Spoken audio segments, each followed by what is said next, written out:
Friends, అందరూ బాగున్నారా? నేను బాగున్నాను ఫ్రెండ్స్. ఇవాళ మీకు స్పైసీగా చాలా ఇష్టమైన కారపొడి చేస్తున్నాను. నేను ఇంట్లోనే ప్రిపేర్ చేసుకుంటాను, బయట కొనను ఫ్రెండ్స్. కారపొడి ఇంట్లోనే చేసుకుంటేనే చాలా బాగుంటుంది. ఇదిగోండి, వీటికి కావాల్సినవి ఎండుమిరపకాయలు, అలాగే ధనియాలు, చింతపండు, ఉప్పు, జీలకర్ర, వెల్లుల్లిపాయలు. నా స్టైల్లో అయితే ఇది. ఫస్ట్ ఏం చేయాలంటే మిర్చిని వేయించుకుని పక్కన పెట్టేసుకుందాం. పొయ్యి మీద బాండీ పెట్టుకున్నాను, నూనె వేసుకున్నాను.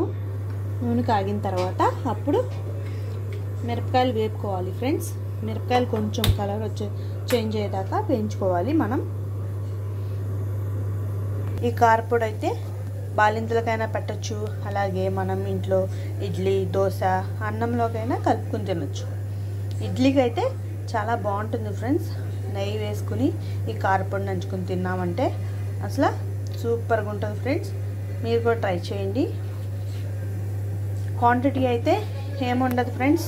ఫస్ట్ ఎండుమిరపకాయలు వేసుకుంటున్నాను. కొంచెం దోరగా వచ్చేటట్టు వేయించుకోండి.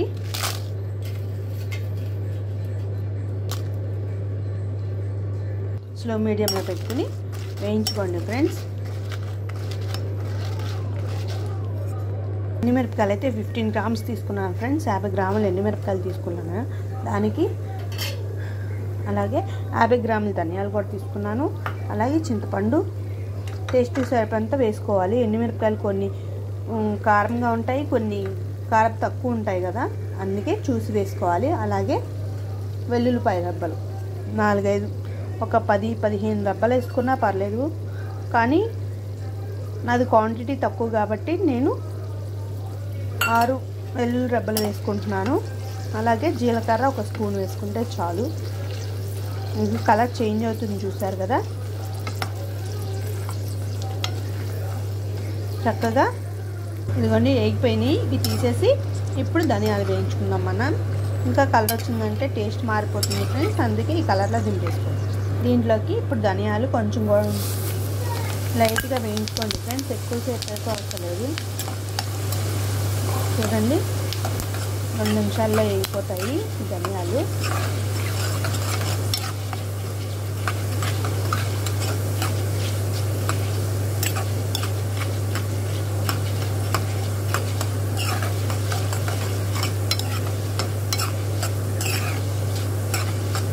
చూసారా, కలర్ చేంజ్ అయిపోయినప్పుడే దింపేసుకోండి.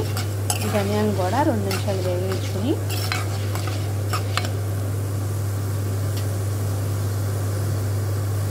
వేయించేసుకున్నాను కదా ఫ్రెండ్స్. ఇవన్నీ ఇప్పుడు మిక్సీ పెట్టుకుందాం. కొంచెం కొంచెం వేసుకోవాలి. ఫస్ట్ ధనియాలు వేసేసుకోండి.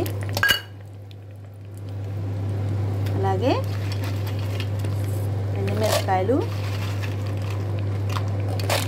కొంచెం ఇవి కచ్చాపచ్చాగా నలిగిన తర్వాత అప్పుడు వెల్లుల్లిపాయలు లాస్ట్లో వేసుకోవాలి. నేను చింతపండు కూడా వేస్తున్నాను. ఎండుమిరపకాయలు కొంచెం ఘాటుగానే ఉంది కాబట్టి కొంచెం ఎక్కువ వేసుకోవాలి చింతపండు. దీంతో జీలకర్ర 1 టేబుల్ స్పూన్ వేసాను. అలాగే ఉప్పు తగినంత వేసుకోండి, టేస్ట్కి సరిపడా. ఇప్పుడు మిక్సీ పట్టుకోవాలి.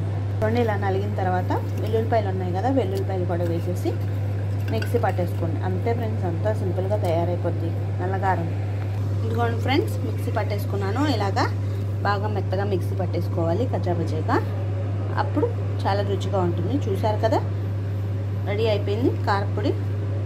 ఇది ఇడ్లీలోకి, అన్నంలోకి అయితే వేడి అన్నంలో నెయ్యి వేసుకుని కలుపుకుని తినండి. ఇడ్లీలోకి అయితే వేడి ఇడ్లీ మీద నెయ్యి వేసుకుని నంచుకుని తిన్నారంటే చాలా బాగుంటుంది ఫ్రెండ్స్. ఈ వీడియో కానీ మీకు నచ్చినట్లయితే లైక్ చేసి, షేర్ చేసి, సబ్స్క్రైబ్ చేసుకోండి. Please subscribe.